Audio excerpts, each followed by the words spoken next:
السلام عليكم ورحمة الله وبركاته. نحمده ونصلي على رسوله الكريم. أما بعد فأعوذ بالله من الشيطان الرجيم. بسم الله الرحمن الرحيم.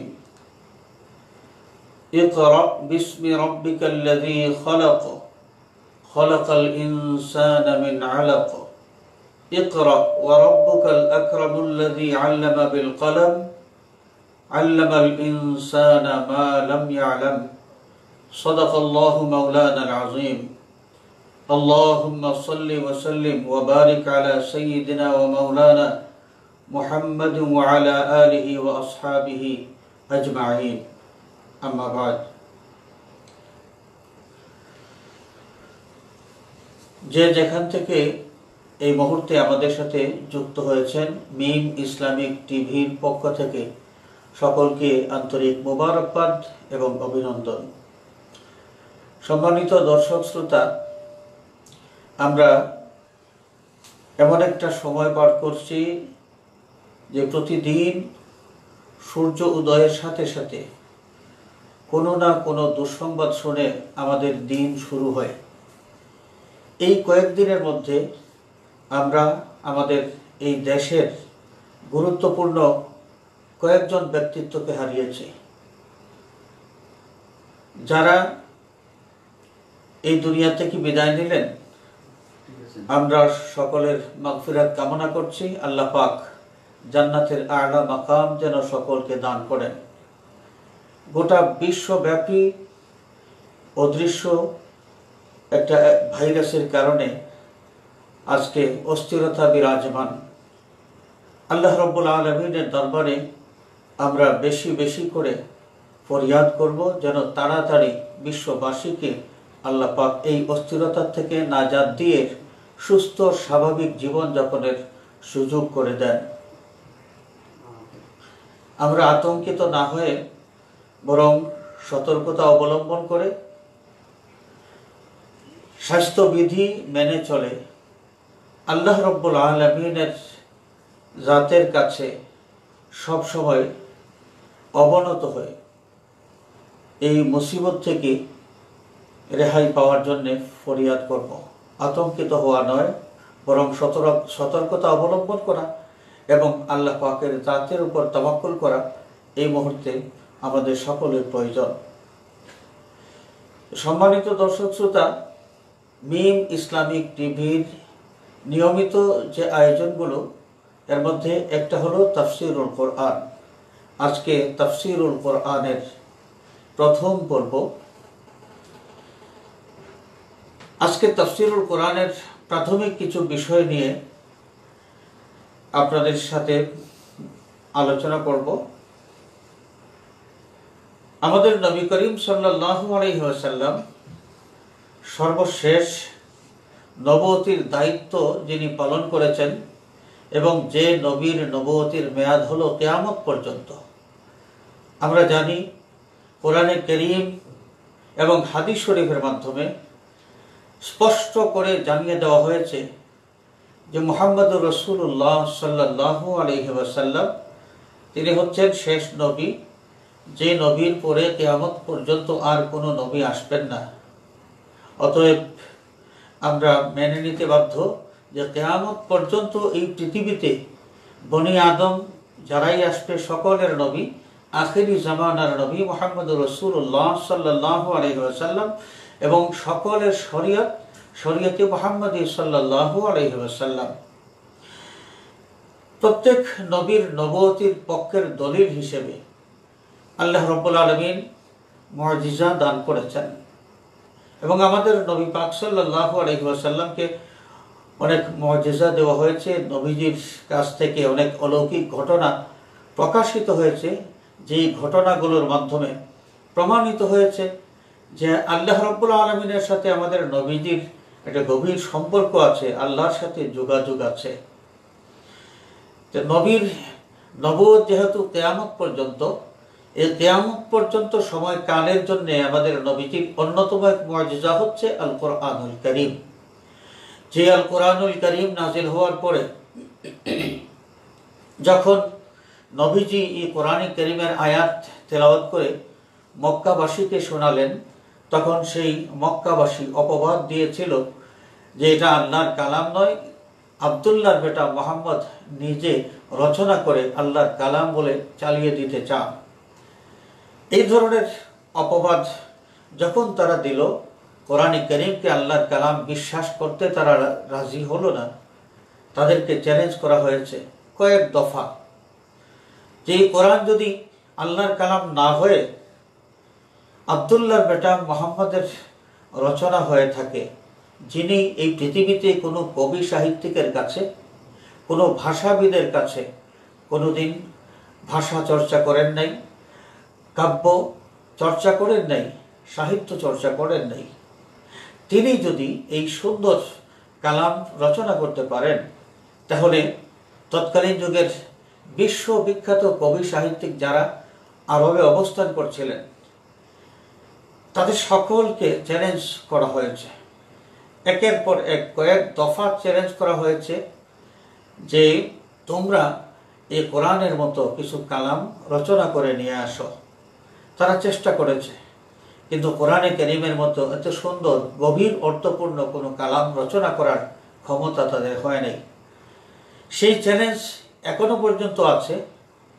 এখনো তামাম বিশ্বব্যাপী কেউ চেষ্টা করে এই কোরআনে কারীমের কোনো একটা আয়াতের মতো কিছু ইবারত তৈরি করে এই চ্যালেঞ্জ গ্রহণ করতে পারে নাই, এই যোগ্যতা কারো হয় নাই। আমাদের নবীজির অন্যতম মুআজিজা হচ্ছে আল কোরআনুল কারীম। এই কোরআনে কারীম সম্পর্কে আল্লাহ রাব্বুল আলামিন ইরশাদ করেছেন যে قد جاءتكم موعظة يا أيها الناس قد جاءتكم موعظة من ربكم وشفاء لما في الصدور। तमाम মানব মণ্ডলীর কাছে এই কোরআনে কারীম এসেছে মাউইযাতুম মির রাব্বিকুম, তোমাদের রব অর্থাৎ আল্লাহ পাকের পক্ষ থেকে ওয়াজনামা, এমন কালাম, এমন বক্তব্য যেই বক্তব্যের মধ্যে আল আমরু বিল মারুফ ওয়ান নাহি আনিল মুনকার আছে। ওয়া শিফাউল লিমা ফিস সুদূর, মানুষের অন্তরের মধ্যে গুমরাহির যে অসুস্থতা, সেই অসুস্থতার মহৌষধ হচ্ছে আল কোরআনুল কারীম। ওয়া হুদাও ওয়া রাহমাতুল লিল মুমিনিন, এবং ইমানদার যারা, বিশেষভাবে ইমানদারদের জন্য এই কোরআনে কারীম হলো হেদায়েত গ্রহণ করার সবব বা উপায়, এবং এই কোরআনে কারীম ইমানদারদের জন্য হচ্ছে রহমত। সত্যি এই আল কোরআনুল কারীম ইমানদারদের জন্য রহমত, কারণ যদিও এই কোরআন নাজিল হয়েছে সমস্ত মানব মণ্ডলীর উদ্দেশ্যে, কিন্তু কোরআনে কারীম থেকে সবাই হেদায়েত গ্রহণ করতে পারে না। হেদায়েত কারা গ্রহণ করতে পারবে? আল্লাহ রাব্বুল আলামিন সূরা বাকারার প্রথম দিকে উল্লেখ করেছেন, যালিকাল কিতাবু লা রাইবা ফীহি হুদাল লিল মুত্তাকিন। হুদাল লিল মুত্তাকিন, কেবলমাত্র মুত্তাকি যারা, আল্লাযীনা ইউমিনুনা বিল গায়ব ওয়া ইউকিমুনাস সালাতা ওয়া মিম্মা রাযাকনাহুম ইউনফিকুন, যারা মুত্তাকি পরহেজগার, যারা অদৃশ্য বিষয়ে ঈমান আনে, যারা নামাজ কায়েম করে, যারা আল্লাহর দেওয়া সম্পদ থেকে আল্লাহর রাস্তায় খরচ করে, এই সমস্ত মানুষ যারা, কেবল তারাই এই কোরআনে কারীম থেকে হেদায়েত গ্রহণ করতে পারে। তো এই ইমানদার যারা, ইমানদারদের জন্য আল কোরআনুল কারীম রহমত, কারণ কোরআন যত বেশি তারা জানতে পারবেন, তাদের আর সৎপথের দিশা তত বেশি তারা লাভ করতে পারবেন, হেদায়েত তত বেশি লাভ করতে পারবেন। অন্যদিক থেকে এই আল কোরআনুল কারীম, যেই কিতাবের একটি হরফ তেলাওয়াত করলে 10টা নেকির লাভ করা যায়। আল্লাহ রাব্বুল আলামিন একটি হরফ তেলাওয়াতের বিনিময়ে 10 নেকি দান করেন বলে আমাদের নবী করিম সাল্লাল্লাহু আলাইহি ওয়াসাল্লাম আমাদেরকে জানিয়ে দিয়েছেন। এই কোরআনে কারীম হচ্ছে শিফা। ইমানদার যারা কোরআনে কারীম থেকে যে একদিক থেকে যেমন হেদায়েত গ্রহণ করতে পারে, ঠিক তেমনি ভাবে এই কোরআনে কারীম শারীরিক বিভিন্ন অসুস্থতার ঔষধ হিসেবে আল্লাহ রাব্বুল আলামিন কোরআনে কারীমের মধ্যেই উল্লেখ করেছেন। হাদিস শরীফের মধ্যে তো আমরা পাই যে নবী করিম সাল্লাল্লাহু আলাইহি ওয়াসাল্লাম সূরা আল ফাতিহার কথা বলেছেন যে ফাতিহাতুল কিতাব শিফাউম মিন কুল্লি দাইন ইল্লা সাম, মৃত্যু ছাড়া আর যত রোগ আছে সমস্ত রোগের ঔষধ হলো আল কোরআন, এই সূরা আল ফাতিহা। এছাড়া এই কোরআনে কারীমের মধ্যে আরো অনেক আয়াতে কারিমা আছে, যে আয়াতে কারিমা তেলাওয়াত করে যেমনি ভাবে হেদায়েত লাভ করা যায়, গুমরাহির রোগ থেকে যেমনি ভাবে নিষ্কৃতি পাওয়া যায়, ঠিক তেমনি ভাবে শারীরিক অসুস্থতা থেকেও মুক্তি পাওয়া যায়। এই জন্যে সত্যি এই কোরআন কারীম ঈমানদারদের জন্য রহমত। এই কোরআন শরীফ যাদেরকে বোঝার মতো তৌফিক আল্লাহ পাক দান করেছেন, সত্যি সত্যি অনেক বেশি নিয়ামত দান করেছেন। আমরা জানি কোরআনে কারীম নাযিল হয়েছে আরবি ভাষায়। এই পৃথিবীর বিভিন্ন অঞ্চলের মানুষ, যার বিভিন্ন ভাষাভাষী মানুষ, এই সমস্ত মানুষের পক্ষে কোরআনে কারীমের এই আরবি ভাষার কোরআন তেলাওয়াত করে এটা বোঝার মতো যোগ্যতা হয় না। যারা চেষ্টা করেন তারাই কেবল এই যোগ্যতা হাসিল করেন। আল্লাহ পাক দয়া করে যাদেরকে কোরআনে কারীম বোঝার মতো তৌফিক দেন। ভিন্ন ভাষাভাষীর মানুষ যারা, তারা আরবি ভাষার এই কোরআন তারা পড়ে বোঝার চেষ্টা করে, তারা বুঝতে পারেন।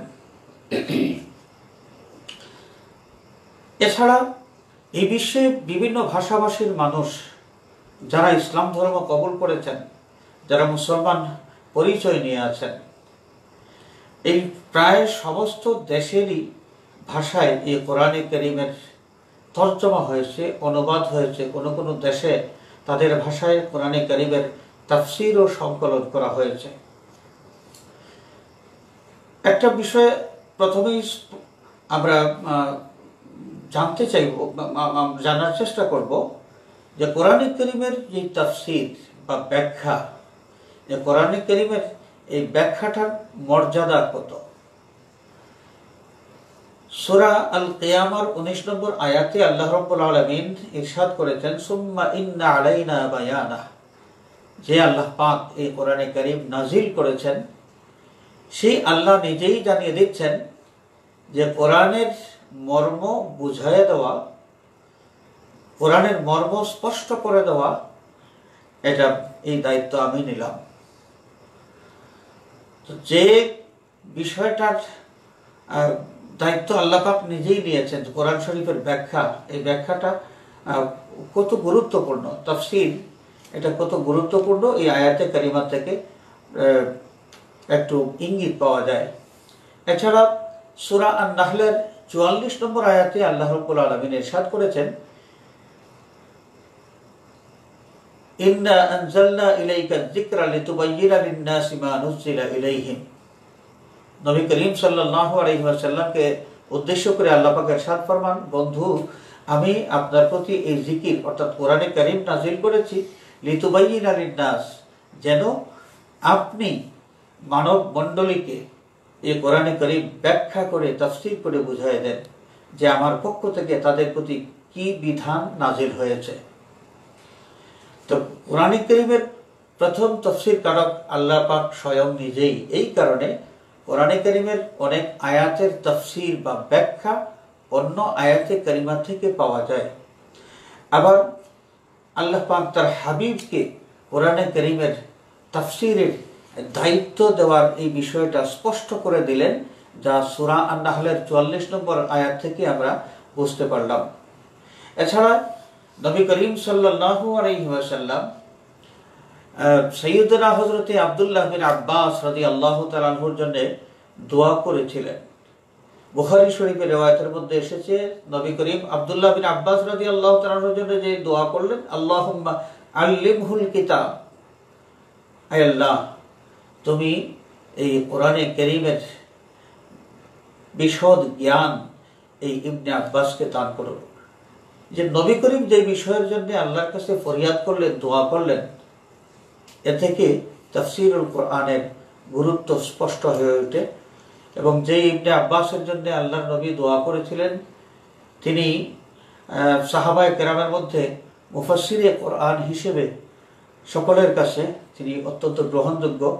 যেমন হযরতে আব্দুল্লাহ বিন মাসউদ রাদিয়াল্লাহু তাআলা আনহু ইবনে আব্বাস রাদিয়াল্লাহু তাআলা আনহুর ব্যাপারে তিনি বলেছেন, নিয়ামাতুল জামআনুল কোরআন ইবনে আব্বাস। ইবনে আব্বাস কোরআনে কারীমের কতই না উত্তম ভাষ্যকার। হাদিস শরীফের মধ্যে এসেছে, নবী করিম সাল্লাল্লাহু আলাইহি ওয়াসাল্লাম ইরশাদ ফরমান, খায়রুকুম মান তাআল্লামাল কুরআনা ওয়া আল্লামাহু। তোমাদের মধ্যে উত্তম সেই ব্যক্তি যে কোরআনে কারীম নিজে শিক্ষা গ্রহণ করে এবং অন্য মানুষকে শিক্ষা দেয়। এই কোরআনে কারীমের শিক্ষা গ্রহণ করা এবং শিক্ষা দেওয়া এটা দুই ভাগে বিভক্ত। একটা হলো কোরআনে কারীমের তিলাওয়াতের শিক্ষা গ্রহণ করা এবং তিলাওয়াতের শিক্ষা দেওয়া, আরেকটা হলো কোরআনে কারীমের যে তাফসীর ব্যাখ্যা, কোরআনে কারীমের মুরাদ। আল্লাহ রাব্বুল আলামিন কোনো আয়াতে কারিমা নাজিল করে এখানে কি উদ্দেশ্য করেছেন, মানুষের নিজেদের যোগ্যতা অনুসারে সেই উদ্দেশ্য উদ্ঘাটন করার চেষ্টা করা, এটাও হচ্ছে কোরআনে কারীমের এক ধরনের শিক্ষা। তো নবীজি ঘোষণা দিলেন যে উত্তম মানুষ যারা, এদের কি বৈশিষ্ট্য হবে, কোরআনে কারীমের জ্ঞান তারা অর্জন করবে এবং অন্য মানুষকে কোরআনে কারীমের শিক্ষা দান করবে। অতএব এই কোরআনে কারীমের আয়াত এবং হাদিস শরীফ থেকে তাফসীরুল কোরআনের যে গুরুত্ব, এই গুরুত্ব আমাদের কাছে স্পষ্ট হয়ে গেছে। আল কোরআনুল কারীম যা নাজিল হয়েছে কয়েক দফায়, সর্বশেষ দুনিয়ার আসমান থেকে নবী করিম সাল্লাল্লাহু আলাইহি ওয়াসাল্লামের প্রতি প্রয়োজন অনুসারে কিছু আয়াত অথবা একটি সূরা প্রয়োজন অনুপাতে দীর্ঘ 23 বছরে কোরআনে কারীম নাজিল হয়েছে। এই কোরআনে কারীমের মধ্যে সর্বমোট সূরার সংখ্যা কত, এই ব্যাপারে সমস্ত মুফাসসিরিনে কেরামের ইজমা হলো যে কোরআনে কারীমের মধ্যে সূরার সংখ্যা 114। এখানে অবশ্য একটা অভিমত পাওয়া যায়, কেউ কেউ বলেছেন যে কোরআন কারীমের সূরার সংখ্যা হলো 113। 113 যারা বলেছেন তারা সূরা আনফাল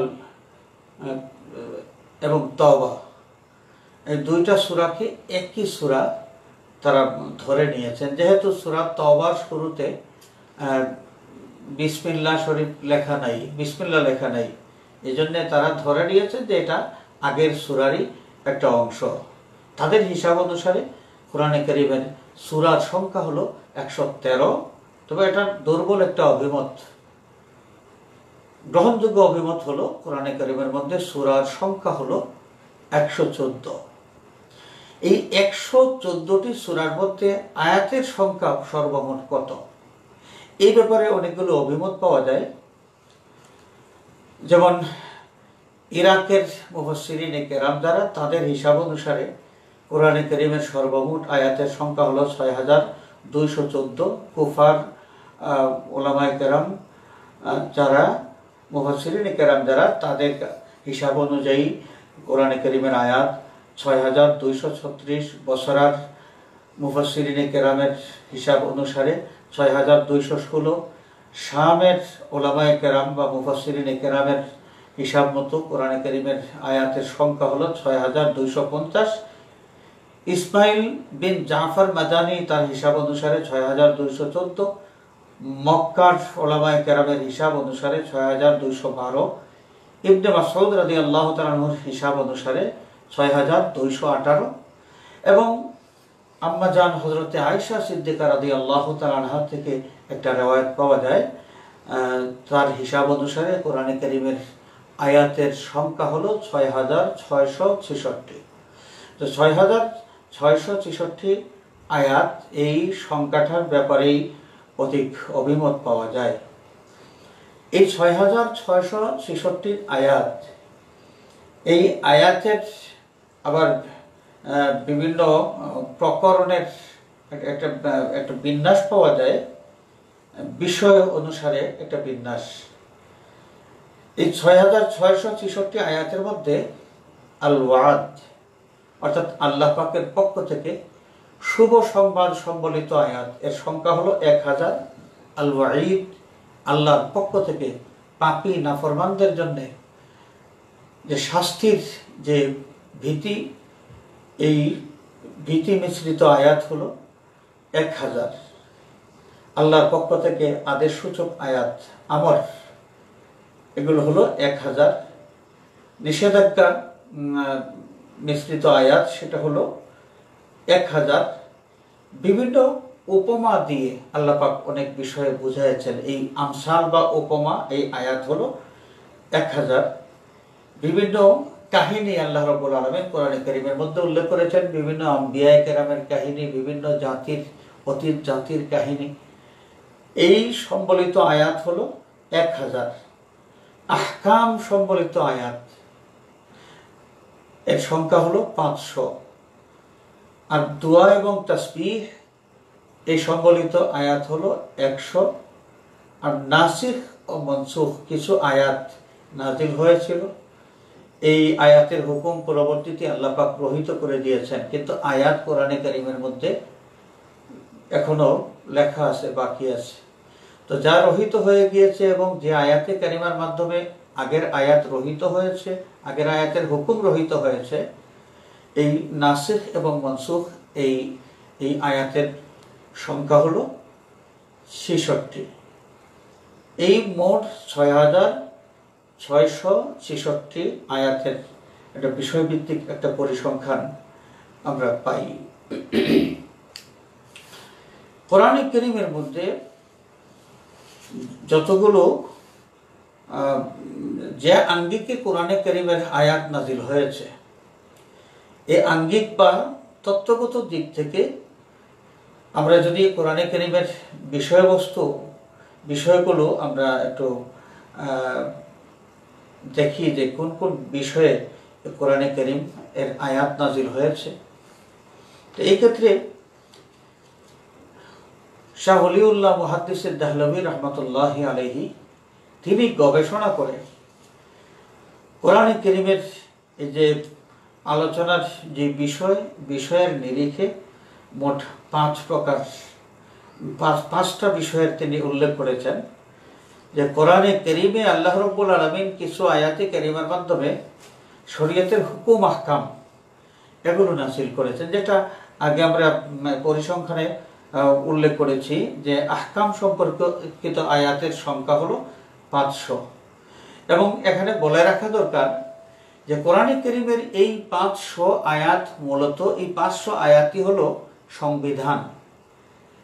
মোট ৬৬৬৬ আয়াত মিলে হলো কোরআন।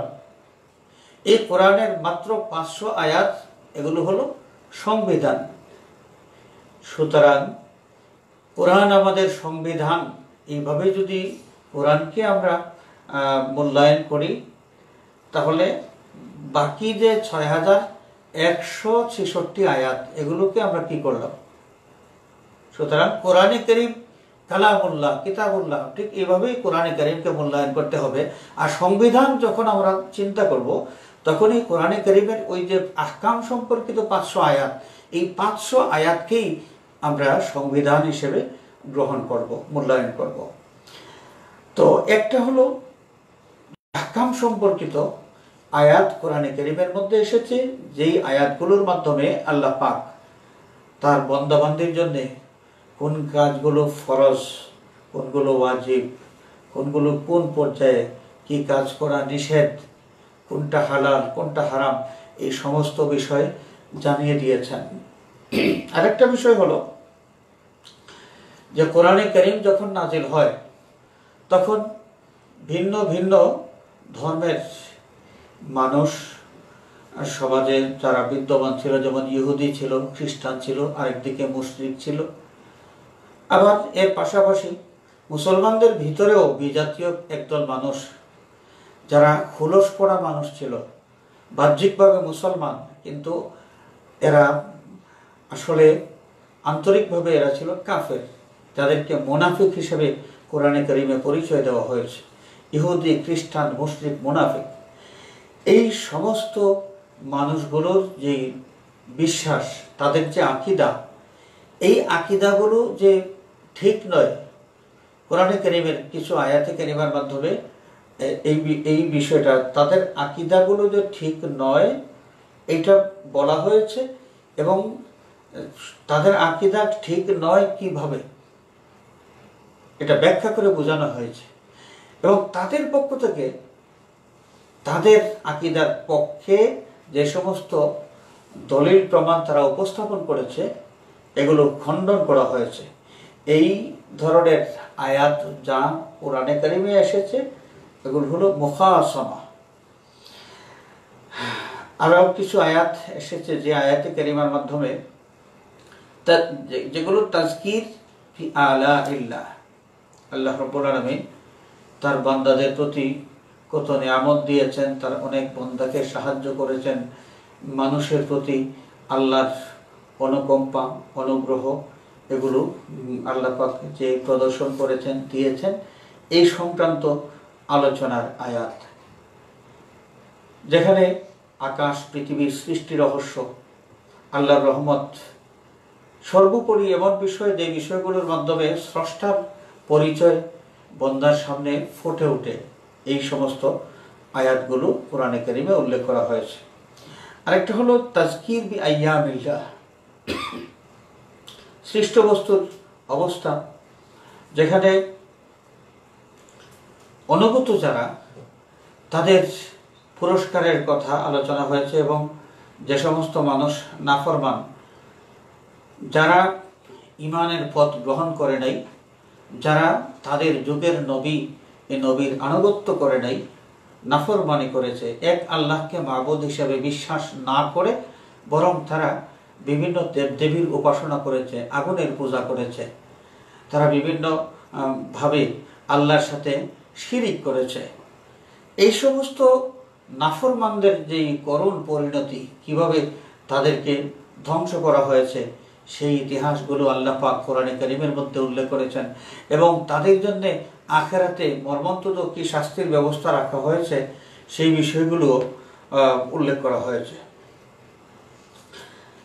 আরো কিছু আয়াত, যে আয়াতে কারিমার মাধ্যমে মানুষের দুনিয়ার জীবনের ইতি ঘটে যে মৃত্যুর মাধ্যমে, সেই মৃত্যু সংক্রান্ত আলোচনা, তারপরে মৃত্যুর পরবর্তী জীবন, মানুষের কবরের জীবন, মানুষের আখিরাতের জীবন, এই জীবন সম্পর্কে আলোচনা করা হয়েছে। মোটামুটি কোরআনে কারিমের মধ্যে যে দৃষ্টিভঙ্গিতে আয়াত নাজিল হয়েছে, শাহ ওলিউল্লাহ মুহাদ্দিস দেহলভী রহমাতুল্লাহ আলাইহি তিনি কোরআনে কারিম গবেষণা করে এই 5টা দৃষ্টিভঙ্গির কথা তিনি উল্লেখ করেছেন।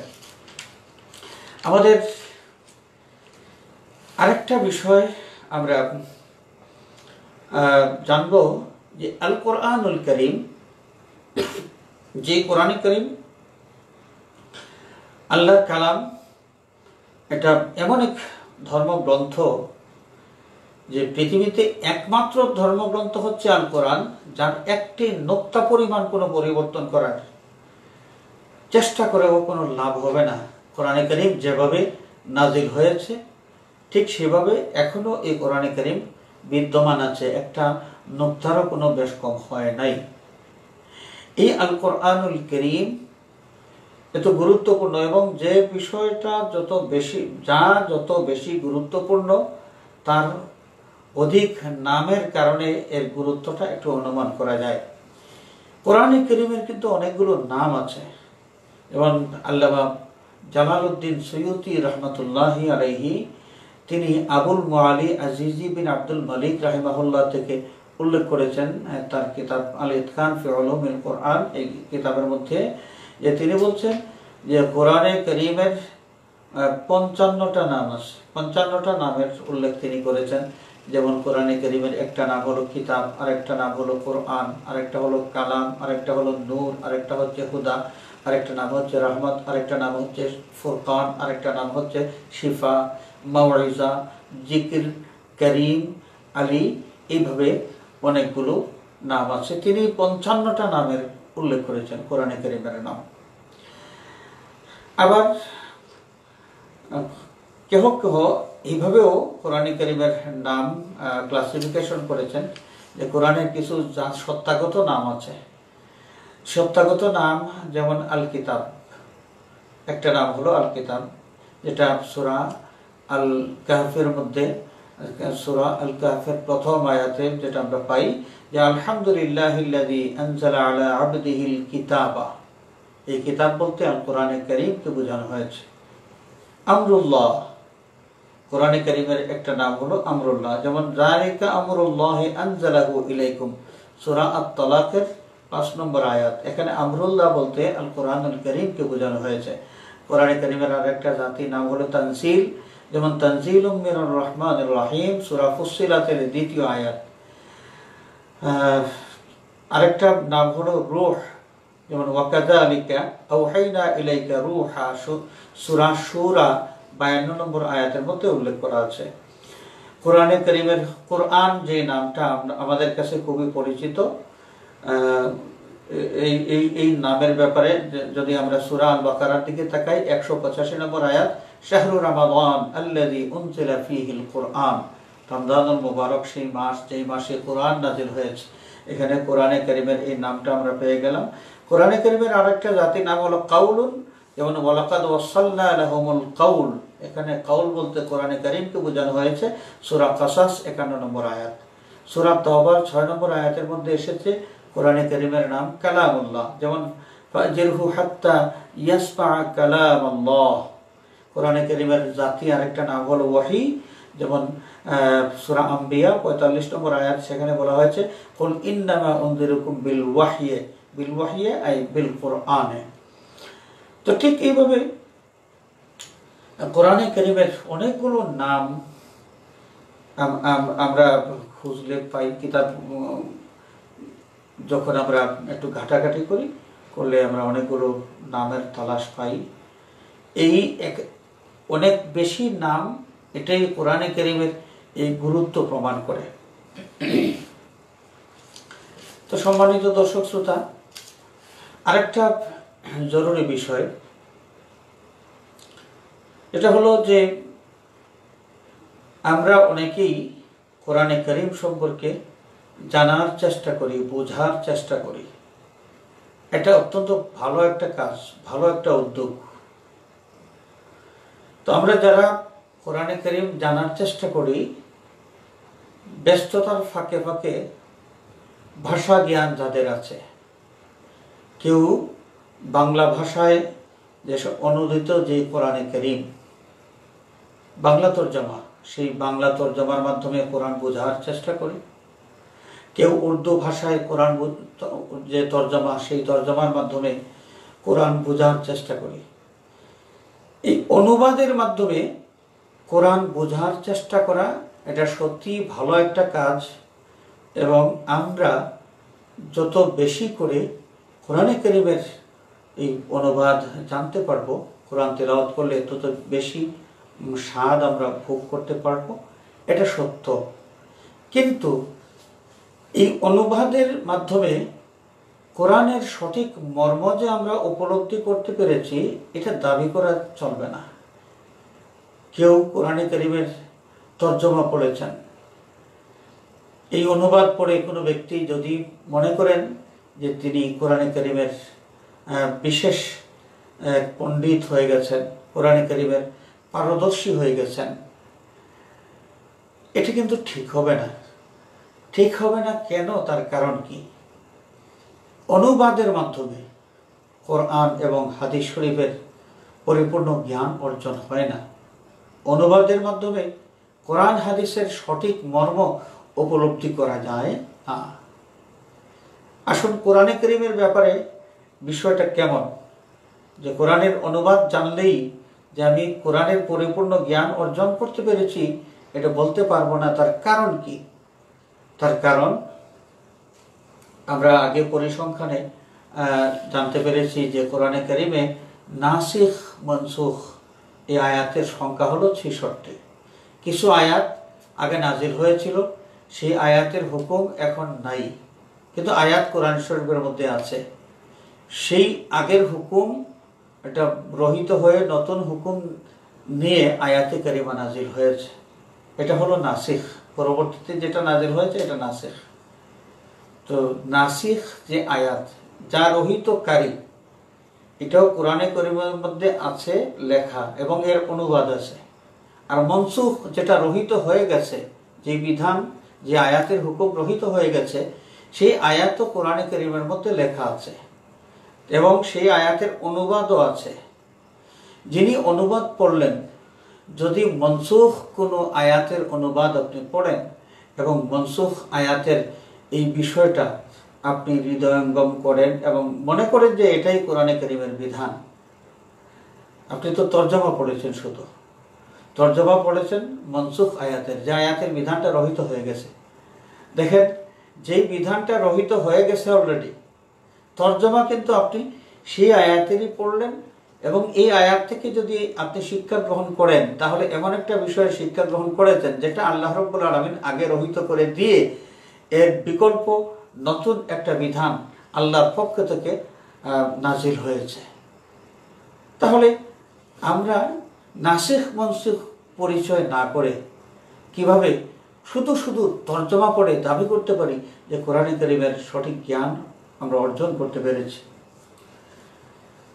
কোরআন কারিমের মধ্যে কিছু শব্দ আছে, যেই শব্দগুলোর তো কোনো অনুবাদই হয় না, যেমন কফ, নুন, এক একটা হরফ, এই একটা হরফ দিয়ে তো কোনো অর্থ হয় না, তো অনুবাদ করা যায় না। আরো কিছু শব্দ আছে যেই শব্দগুলোর অনুবাদ হয়, কিন্তু এর সঠিক মর্ম যেটা, সঠিক মর্মটা এটা পরিষ্কার না। অনুবাদ থেকে যা জানা যায় এর উপর বিশ্বাস স্থাপন করলে ঈমান থাকে না। কিন্তু কোরআনে কারিমের আয়াত, কোরআন শরীফের আয়াত ঠিকই আছে, এই আয়াতের অনুবাদও হয়, তাও ঠিক আছে, কিন্তু অনুবাদ থেকে যা বোঝা যায় এটা মানলে ঈমান থাকে না। যেমন একটা উদাহরণ দেই আমরা, যে সূরা আর রহমানের মধ্যে এসেছে কুল্লু মান আলাইহা ফান ওয়া ইয়াবকা ওয়াজহু রাব্বিকা যুল জালালি ওয়াল ইকরাম, সূরা আর রহমানের 27 নম্বর আয়াত। এই আয়াতের তর্জমা যদি আমরা করি, তর্জমাটা এইভাবে হবে যে এই পৃথিবীতে যা কিছু আছে, কুল্লু মান আলাইহা ফান, সব কিছু ধ্বংস হয়ে যাবে, ওয়া ইয়াবকা ওয়াজহু রাব্বিকা, এবং তোমার রবের, ওয়াজহুন মানে কি, অনুবাদ করলে এর অর্থ হয় চেহারা। চেহারা বলতে মুখমণ্ডল, আমরা খুব সহজেই বুঝি যেই মুখমণ্ডলের মধ্যে নাক আছে, 2 ঠোঁট আছে, যে মুখমণ্ডলের সামনের দিকে 2টা চোখ আছে। ওয়াজহুন বলতে আমাদের দেহের এই অংশটাকেই বোঝায়। এখন তর্জমা যদি আমরা করি যে কুল্লু মান আলাইহা ফান ওয়া ইয়াবকা ওয়াজহু রাব্বিকা যুল জালালি ওয়াল ইকরাম, পৃথিবীতে যা কিছু আছে সব কিছু ধ্বংসশীল, ধ্বংস হবে না, শুধু বাকি থাকবে একমাত্র রবের চেহারা বা মুখমণ্ডল। তো চেহারা যদি আমরা এখানে অনুবাদ করি, তাহলে অনুবাদ তো হইল ঠিকই আছে, কিন্তু আল্লাহর চেহারা আছে বা মুখমণ্ডল আছে, এটা বিশ্বাস করলে তো ঈমান থাকবে না। এই বিষয়টা নিয়ে ইদানিংকালে মাঝে মাঝে কিছু লোক এটা দাবি করছেন যে আল্লাহর দেহ আছে, আল্লাহর হাত আছে, আল্লাহর চোখ আছে, আল্লাহর মুখমণ্ডল আছে ইত্যাদি, নাউযুবিল্লাহ। তাদের দলিল হিসেবে তারা এই আয়াতটাও উল্লেখ করেন যে ওয়াজহু রাব্বিকা যুল জালালি ওয়াল ইকরাম, সবকিছু ধ্বংস হয়ে যাওয়ার পরে একমাত্র বাকি থাকবে রবের চেহারা, আল্লাহর চেহারা বাকি থাকবে। তো আল্লাহর চেহারা বাকি থাকবে যারা এই বাহ্যিক শব্দ থেকে অর্থ নিয়ে আল্লাহর চেহারা প্রমাণ করেন, তারা কিন্তু আরও দাবি করেন যে আল্লাহ পাকের হাত আছে। হাত আছে কিভাবে? আমরা জানি যে হাতের আরবি হলো যে ইয়াদুন, আরবিতে হাতকে বলা হয় ইয়াদ। কোরআনে কারীমের মধ্যে এসেছে, যেমন সূরা আল ফাতহ 10 নম্বর আয়াত, সেখানে এসেছে ইয়াদুল্লাহি ফাওকা আইদিহিম। নবী করিম সাল্লাল্লাহু আলাইহি ওয়াসাল্লামের হাতে যারা বায়াত গ্রহণ করেছিলেন সেই হুদাইবিয়ার প্রান্তরে, তখন তাদের উপর খুশি হয়ে আল্লাহ রাব্বুল আলামিন এই ঘোষণা দিয়েছিলেন ইয়াদুল্লাহি ফাওকা আইদিহিম, আল্লাহর হাত তাদের হাতের উপর, আল্লাহর হাত তাদের হাতের উপর। আল্লাহর হাত, ইয়াদুন বলতে যদি হাত অর্থ হয়, তাহলে তো আয়াতে কারিমার মধ্যে স্পষ্টই বোঝা যাচ্ছে যে ইয়াদুল্লাহ, আল্লাহর হাত আছে। এই সমস্ত আয়াত এই বাহ্যিক অর্থ দিয়া একদল মানুষ দাবি করেন যে আল্লাহর হাত আছে। আবার অন্য আয়াতগুলোর মধ্যে এসেছে, যেমন ওয়াস্তাইল ফুলকা বিআইউনিনা, আমার চোখের সামনে, আমার চোখের সামনে তুমি নৌকা তৈরি করো। এই যে আল্লাহ বললেন বিআইউনিনা, আমার চোখের সামনে, চোখ, তারা দাবি করছেন যে আল্লাহ আমাদের যেভাবে চোখ আছে, আইনুন মানে চোখ, আইনুনের বহুবচন হলো আয়ুন, তো আল্লাহর তো চোখ আছে। কোরআন শরীফের এই আয়াত থেকে প্রমাণ পাওয়া যায়। তর্জমা হয়েছে ঠিকই, কিন্তু এই আয়াতে আল্লাহর চেহারা, আল্লাহর হাত, আল্লাহর চোখ বলতে কি বোঝায়, এটা আমরা যেভাবে চোখ বলতে যা বুঝি, হাত বলতে যা বুঝি যে শরীরের একটা অংশ যেটার মধ্যে 5টা আঙ্গুল থাকবে ইত্যাদি, আল্লাহ পাকের কি এইভাবে কোনো হাত আছে? তর্জমা আছে, কিন্তু তর্জমা থেকে যা পাওয়া যায় এটা মানলে কিন্তু ঈমান থাকে না। আল্লাহর দেহ বিশ্বাস করলে, আল্লাহর শরীর বিশ্বাস করলে, আল্লাহর অঙ্গ প্রত্যঙ্গ আছে এটা বিশ্বাস করলে ঈমান থাকবে না। যারা দেহ আছে দাবি করেন, যদি তাদের কাছে বলা হয় যে কুল্লু মান আলাইহা ফান ওয়া ইয়াবকা ওয়াজহু রাব্বিকা যুল জালালি ওয়াল ইকরাম, সবকিছু ধ্বংস হয়ে যাবে, বাকি থাকবে কেবলমাত্র আল্লাহর চেহারা, তাহলে তারা যদি দাবি করেন আল্লাহর হাতও আছে, আল্লাহর চোখও আছে, তাহলে আল্লাহর চেহারা বাদ দিয়া বাকি অঙ্গগুলো কি ধ্বংস হয়ে যাবে? তাহলে আল্লাহ রাব্বুল আলামিনের সমস্ত সত্তা কি অবিনশ্বর নন? আল্লাহর কি কিছু অংশ ধ্বংসশীল আর কিছু অংশ অবিনশ্বর? তার কি জবাব দেবেন? এখানে ওয়াজহুন বলতে জাত বোঝানো হয়েছে, এই যে চেহারা, মুখমণ্ডল, এটা বোঝানো হয় নাই। আল্লাহর সত্তা, আল্লাহর জাত বাকি থাকবেন, এটা অনুবাদ থেকে পাওয়া যাবে না। এই যে আল্লাহর জাত অবশিষ্ট থাকবেন আর বাকি সব ধ্বংস হয়ে যাবে, এই ওয়াজহুন বলতে যে আল্লাহর সত্তা বা জাত, এটা কিন্তু অনুবাদ থেকে বোঝা যাবে না। আমি বলতে চাই যে আমরা যারা কোরআনে কারিমের অনুবাদ শিখেছি বা আমরা শিখছি, এটা খুব ভালো কাজ, খুব ভালো কাজ। যত বেশি অনুবাদ আমরা জানবো, কোরআনে কারিম তেলাওয়াত করে, তত বেশি মজা আমরা পাবো। এবং কমন কিছু কিছু বিষয় আছে, সহজ কিছু বিষয় আছে, অনুবাদের মাধ্যমে খুব সহজেই আমরা এগুলো রপ্ত করতে পারবো। কিন্তু কিছু কিছু জটিল বিষয় আছে, যেই জটিল বিষয়গুলো এই অনুবাদের মাধ্যমে কিন্তু এর সঠিক মর্ম উপলব্ধি করা যায় না। এই জন্যে আমরা কোরআন শরীফের অনুবাদ জানলেই দাবি করতে পারবো না যে আমি কোরআনে কারিমের পণ্ডিত হয়ে গেছি, অথবা কোরআনে কারিমের যথাযথ জ্ঞান আমার হাসিল হয়ে গিয়েছে। প্রাসঙ্গিকভাবে বলি যে কোরআনে কারিম যেভাবে অনুবাদের মাধ্যমে একটা পরিপূর্ণভাবে কোরআনের যে মর্ম এটা জানা সম্ভব হয় না, ঠিক সেইভাবে হাদিস শরীফও। আপনি হাদিস শরীফ, বুখারী শরীফ বাংলা অনুবাদ আছে, আপনি পড়েন, ভালো, খুব ভালো। অনুবাদ থেকে আপনি অনেক বিষয় নিজে জানতে পারবেন, সহজ বিষয় যেগুলো আছে জানতে পারবেন। কিন্তু জটিল জটিল কিছু বিষয় আছে, অনুবাদ জানেন এই দাবি করে যদি আপনি ওই বিষয়গুলোরও যথাযথ সঠিক জ্ঞান আপনার আছে যদি আপনি মনে করেন, তাহলে আবার মুশকিল হয়ে যাবে। তার কারণ হাদিস শরীফ বিভিন্ন প্রেক্ষাপটে, রাসূলুল্লাহ সাল্লাল্লাহু আলাইহি ওয়াসাল্লামের হাদিস শরীফ বিভিন্নভাবে এসেছে। মনে করেন অজু করার যে হাদিস, অজু করার সময় অঙ্গ প্রত্যঙ্গ কতটুকু কিভাবে ধৌত করতে হবে, যদি আমরা এই বিষয়টা জানার জন্য হাদিস শরীফ তালাশ করি, আমরা কিছু কিছু হাদিস শরীফ পাই যেখানে বলা হয়েছে যে আল্লাহ রাসূলুল্লাহ সাল্লাল্লাহু আলাইহি ওয়াসাল্লাম ওযুর মধ্যে প্রতিটি অঙ্গ একবার করে ধৌত করেছেন। এটা সহিহ সনদের হাদিস। আরেকটা সহিহ সনদের হাদিস তাও বুখারী শরীফের মধ্যে এসেছে যে রাসূলুল্লাহ সাল্লাল্লাহু আলাইহি ওয়াসাল্লাম প্রতিটি অঙ্গ ওযু করার সময় প্রতিটি অঙ্গ দুইবার করে ধৌত করেছেন। আরেকটা সহিহ হাদিস সেখানে এসেছে যে রাসূলুল্লাহ সাল্লাল্লাহু আলাইহি ওয়াসাল্লামের ওযু করার নিয়ম পদ্ধতি দেখাইতে গিয়ে সাইয়্যিদুনা ওসমান রাদিয়াল্লাহু তাআলা আনহু তিনি ওযু করলেন এবং তিনি প্রত্যেকটা অঙ্গ 3 বার করে ধৌত করলেন।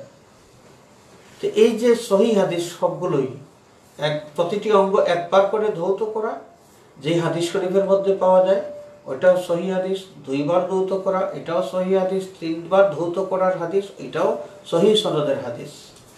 এখন তরজমা করে যদি কেউ দাবি করেন যে আমি হাদিস পরিপূর্ণভাবে বুঝতে পেরেছি, তিনি এই ক্ষেত্রে কি করবেন? 1 পারের হাদিসের তরজমা যখন পড়লেন তিনি জানলেন যে 1 বার করে সব অঙ্গ ধৌত করতে হয়, হাত মুখ যা আছে কুলি করলে 1 বার করতে হয়, নাকে পানি 1 বার দিতে হয়, তিনি তো 1 বার করে আমল করলেন। আবার যখন তিনি 2 বারের হাদিস পাবেন তিনি তরজমা জানবেন, তরজমা জানার পরে তখনই তো মুশকিলে পড়ে যাবেন। এবং যখন 3 বার ধৌত করার হাদিস তিনি জানবেন, ওটা তরজমা পড়বেন, তখন তো বিরাট বড় মুশকিলের মধ্যে পড়ে যাবেন। আমল কেমনে করবেন? 1 বার ধুইলে বাকি 2 বারের হাদিস আমল করা সম্ভব হলো না, 2 বার ধুইলে 1 এবং 3 বারের হাদিস এটার উপর আমল হলো না, 3 বার ধুইলে 2 এবং 1-এর হাদিস এটার উপর আমল করা সম্ভব হলো না। তো আমরা সহজেই বুঝতে পারি যে অনুবাদের মাধ্যমে কিন্তু এই কোরআন এবং হাদিসের সঠিক জ্ঞান আমার অর্জিত হয়ে গেছে এটা আমরা বলতে পারবো না। হ্যাঁ, অনুবাদ আমরা যদি জানি, সহজ বিষয় যেগুলো আছে এগুলো আমরা বুঝতে পারলে আমাদের উপকার হবে। এই একটা কথা আমি বারবার বলছি যে অনুবাদ জানলেই একদম পরিপূর্ণ জ্ঞান অর্জন হয়ে গেছে এটা আমরা কিন্তু দাবি করতে পারবো না। দেখেন কোরআনে কারীমের মধ্যে বিভিন্ন শব্দ এসেছে, এই শব্দগুলো একটা অনুবাদ আছে, আবিধানিক একটা অনুবাদ তো আছেই, কিন্তু আবিধানিক যে অনুবাদ আমরা পাই আল্লাহ রাব্বুল আলামিন কিন্তু সেই উদ্দেশ্যে এই শব্দ ব্যবহার করেন নাই। যেমন ওয়া আম্মা মান খাফফাত মাওয়াজিনুহু ফাউম্মুহু হাওিয়া, আমরা সকলেই জানি উম্মুন শব্দের যে অর্থ, উম্মুন শব্দের অর্থ হলো মা। এখন আয়াতে কারিমার তরজমা যদি এভাবে হয় যে ওয়া আম্মা মান খাফফাত মাওয়াজিনুহু, যাদের ওজন হালকা হবে অর্থাৎ নেকি কম থাকবে, ফাউম্মুহু হাওিয়া, তরজমা কি হবে? তো তার মা হবে হাওিয়া। এখানে হাওিয়া কি মা, আর উম্মুন এই শব্দটা কি মা বোঝানোর জন্য অবতীর্ণ হয়েছে। এই যে বিষয়টা, উম্মুন আসলে এখানে মা বোঝানোর জন্য নয়, বরং উম্মুন শব্দ ব্যবহার করা যে হাওিয়া যে দুজক, এই দুজক তার মধ্যে এই পাপী লোকটাকে জড়ায় রাখবে। দুজকের মধ্যে পাপী লোকটা নিজে প্রবিষ্ট হবে, এটাই বোঝানো হয়েছে। এর উম্মুন বলতে মা বোঝানো হয় নাই। তো তরজমা এক জিনিস এবং আল্লাহ পাক কোন উদ্দেশ্যে এটা নাযিল করেছেন। এই যে উম্মুন শব্দটা হাকিকি অর্থে ব্যবহৃত হয় নাই, এখানে কিন্তু মাজাজি অর্থে ব্যবহৃত হয়েছে। কখনো কখনো ইস্তেআরা, অনেক শব্দ যেই শব্দ এর একটা অর্থ আছে কিন্তু অন্য অর্থে অনেক দূরে এটা বোঝানো হয়েছে। যেমন একটা আয়াত, হুন্না লিবাসুল লাকুম ওয়া আনতুম লিবাসুল লাহুন্না, স্বামী এবং স্ত্রীদের ব্যাপারে বলা হচ্ছে যে হুন্না লিবাসুল লাকুম, হে স্বামীরা তোমাদের স্ত্রী হচ্ছে তোমাদের। এখানে লেবাস শব্দের অর্থ আমরা তো জানি পোশাক, আমরা যা গায়ে পরিধান করি। তো স্ত্রীরা কি আসলে পোশাক, কাপড় চোপড়ের মতো? আবার ওয়া আনতুম লিবাসুল লাহুন্না, এবং স্বামীরা তোমরাও তোমাদের স্ত্রীদের জন্য পোশাকের মতো। এখানে লেবাস বলতে পোশাক বোঝানো হয়েছে। তো পোশাক বলতে কি আমরা কাপড় চোপড় বুঝবো? অনুবাদ করলে তো ঠিক তাই হবে, এখানে পোশাক হবে, আমরা যেগুলো পরিধান করি এগুলো হবে। তো অনুবাদ থেকে আসল মর্ম তো এখানে উপলব্ধি করা যায় না। সুতরাং আমরা এই ব্যাপারে খুব সতর্ক দৃষ্টিভঙ্গি রাখা উচিত। আমরা আজকে যতটুকু আলোচনা করলাম, ইনশাআল্লাহ পরবর্তী পর্বে কোরআনে কারীমের প্রাসঙ্গিক আর কিছু আলোচনা আমরা করব।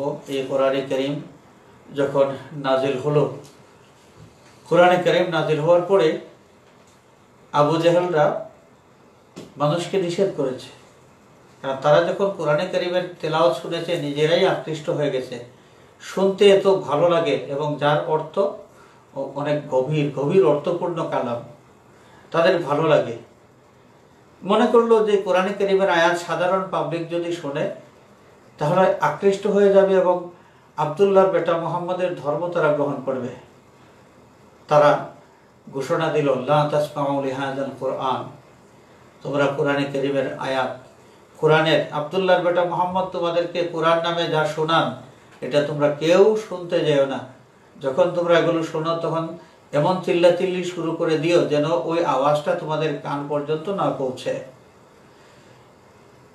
কিন্তু এই আবু জেহেলরাই শেষ পর্যন্ত গোপনে গোপনে কোরআনের তেলাওয়াত শোনার জন্যে তারা রাতের অন্ধকারে নবী করিম সাল্লাল্লাহু আলাইহি ওয়াসাল্লামের হুজরা মুবারকের বাইরে দাঁড়িয়ে থাকতো এবং এমন গোপনের বাইরে দাঁড়িয়ে থাকতো তাদের ধারণা ছিল কেউ তাদেরকে দেখবে না, কারণ দিনের বেলা যদি তারা আসে তখন সাধারণ পাবলিক কি মনে করবে যে আমাদের নেতা আমাদেরকে নিজে নিষেধ করেন কোরআনের আয়াত তেলাওয়াত যেন আমরা না শুনি, অথচ নিজেই কোরআনের তেলাওয়াত শোনেন, পাবলিকের কাছে ধরা খেয়ে যাবে।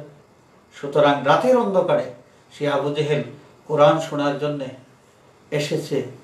তারপরে মজার ঘটনা কিভাবে ঘটলো ইনশাআল্লাহ পরবর্তী মাহফিলে আমরা কোরআনে কারীম সম্পর্কিত আরও কিছু আলোচনা শুনব। আমন্ত্রণ রইল, সকলেই যুক্ত থাকবেন আমাদের পরবর্তী মাহফিলে। ইনশাআল্লাহ আমরা ওই বাকি আলোচনা শুনব। সম্মানিত দর্শক শ্রোতা, আমাদের মিম ইসলামিক টিভির নিয়মিত যে অনুষ্ঠানমালা, এর মধ্যে একটা হলো বিশুদ্ধ কোরআন তেলাওয়াত শিক্ষা। আগামী বৃহস্পতিবার ইনশাআল্লাহ এই অনুষ্ঠানটা আমরা দেখতে পাবো। সকলেই যুক্ত থাকার চেষ্টা করবেন এবং আমাদের নিয়মিত যে অনুষ্ঠান যে সিরাতুল মুস্তাফা সাল্লাল্লাহু আলাইহি ওয়াসাল্লাম ইনশাআল্লাহ আগামী শুক্রবার বাংলাদেশ সময় রাত 9টার সময় শুরু হবে। আমন্ত্রণ রইল, সকলেই যুক্ত থাকবেন এবং আমাদের এই আয়োজনকে প্রাণবন্ত করবেন। আলোচনা শুনে যদি ভালো মনে হয় যে এর থেকে কিছু পাওয়ার আছে, এর মধ্যে কল্যাণকর কিছু আছে, সামান্য কিছু যদি কল্যাণকর থাকে, তাহলে আমরা আশা করব আপনার বন্ধু বান্ধব আপনজন যারা, তাদেরকে শেয়ার করে এই ভালোটুকু জানার সুযোগ করে দেবেন, আমাদের সাথে যুক্ত হওয়ার সুযোগ করে দেবেন। আমরা আমাদের বর্তমান এই বিশ্বের যে পরিস্থিতি, এই পরিস্থিতিতে আতঙ্কিত না হয়ে সতর্কতা অবলম্বন করব। আবারও এই আহ্বান জানাচ্ছি, স্বাস্থ্যবিধি আমরা সঠিকভাবে মেনে চলব, এই আহ্বান জানাচ্ছি। এটা দুঃখজনক যে আমাদের বিবেক বুদ্ধি সকলেরই আছে, বিবেক বুদ্ধি আমাদের সকলেরই কম বেশি আছে। আমরা বুঝি কোনটা ক্ষতিকর আর কোনটা কল্যাণকর। এতদ সত্ত্বেও এই পরিস্থিতিতে বারবার যেখানে অনুরোধ করা হচ্ছে যে আমরা সামাজিক দূরত্ব বজায় রেখে চলব, আমরা এই পরিস্থিতিতে একদম মাখামাখি হয়ে আমাদের চলাফেরা, আমাদের হাট বাজারের কি করুণ অবস্থা, এই অবস্থা, এই বর্তমান পরিস্থিতিতেও কিন্তু আমাদের এই যে চালচলন, আমাদের হাট বাজারের অবস্থার মধ্যে কোনো পরিবর্তন দেখা যাচ্ছে না। বারবার অনুরোধ করা সত্ত্বেও যে স্বাস্থ্যবিধি মেনে চলার প্রতি আমাদের একটা উদাসীনতা দেখা যাচ্ছে। এই উদাসীনতা যদি আমাদের থাকে, নিজেরা ক্ষতিগ্রস্ত হব, আমাদের পরিবারের অন্য সদস্যরাও ক্ষতিগ্রস্ত হবে, অন্য মানুষকেও আমরা ক্ষতিগ্রস্ত করব। অতএব আসুন আমরা সবাই স্বাস্থ্যবিধি সুন্দরভাবে মেনে চলি, নিরাপদ দূরত্ব বজায় রেখে চলাফেরা করি, সামাজিক দূরত্ব বজায় রাখি এবং আল্লাহ রাব্বুল আলামিনের উপর তাওয়াক্কুল করে আমরা চলি। ইতিমধ্যেই প্রমাণ হয়ে গেছে যে দুনিয়ার বিত্ত, বৈভব, ক্ষমতা কিছুই এই বিপদ থেকে কাউকে রক্ষা করতে পারে না।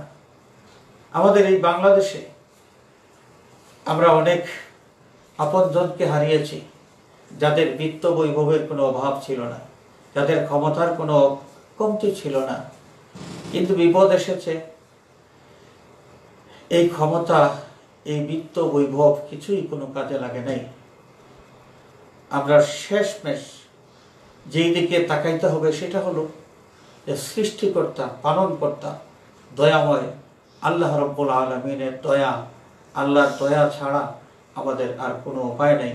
আসুন আমরা নিজেরা বেশি বেশি করে ইস্তেগফার করি, আল্লাহর কাছে মাফ চাই এবং বলি যে আল্লাহ, এই বিপদ আমাদেরই কর্মদোষে এটা এসেছে, মেহেরবানি করে আমাদেরকে মাফ করে দাও এবং এই বিপদ থেকে আমাদেরকে মুক্তি দাও। বারবার বেশি বেশি করে আল্লাহ পাকের দরবারে আমরা এই ফরিয়াদ করি এবং বেশি বেশি করে দুরূদ শরীফ পাঠ করি। কারণ যে কোনো দোয়া, ইবাদত, এগুলো কবুল হওয়ার জন্যে একটা মাধ্যম হলো নবী করিম সাল্লাল্লাহু আলাইহি ওয়াসাল্লামের প্রতি দুরূদ শরীফ পাঠ করা। দুরূদ শরীফ, নবীর দুরূদ শরীফ, সেটা হলো আইডেন্টিফিকেশন, ইমানদারের একটা পরিচয়। আল্লাহর দরবারে যে ফরিয়াদ করলাম, আমি কে, আমার আইডেন্টিফিকেশন হচ্ছে দুরূদ শরীফ। এই জন্যে দোয়া, তসবিহ, ইস্তেগফার, তওবা যাই করি এর আগে দুরূদ শরীফ আমরা বেশ কয়েকবার পাঠ করব এবং এগুলো শেষ করে আবার দুরূদ শরীফ বেশ কয়েকবার পাঠ করব। আল্লাহ রাব্বুল আলামিন সকলকে নিরাপদে রাখুন। তামাম বিশ্বের মানব মণ্ডলীকে আল্লাহ পাক সুস্থ স্বাভাবিক জীবনযাপনের সুযোগ করে দিন। এই ফরিয়াদ, এই কামনা, আমাদেরকে আল্লাহ পাক যেন সুস্থভাবে জীবনযাপনের তৌফিক দেন। যারা ইতিমধ্যে অসুস্থ আছেন তাদেরকে আল্লাহ পাক শিফায়ে কামিলা আজিলা দান করুন। যারা এই দুনিয়ার সফর শেষ করেছেন, ইন্তেকাল করেছেন, মুমিন নরনারী সকলকে আল্লাহ পাক দরজায় শাহাদাত যেন নসিব করেন, এদের পরিবার পরিজনকে সবর করার তৌফিক যেন দান করেন। আজকে এ পর্যন্ত। ইনশাল্লাহ আগামী অনুষ্ঠানে আবারও আমাদের সাক্ষাৎ হবে, আবার আমরা একত্রিত হব, এই আশা রেখে সকলের সুস্থতা কামনা করে শেষ করছি। আল্লাহ হাফিজ। আসসালামু আলাইকুম ওয়া রাহমাতুল্লাহি ওয়া বারাকাতুহু।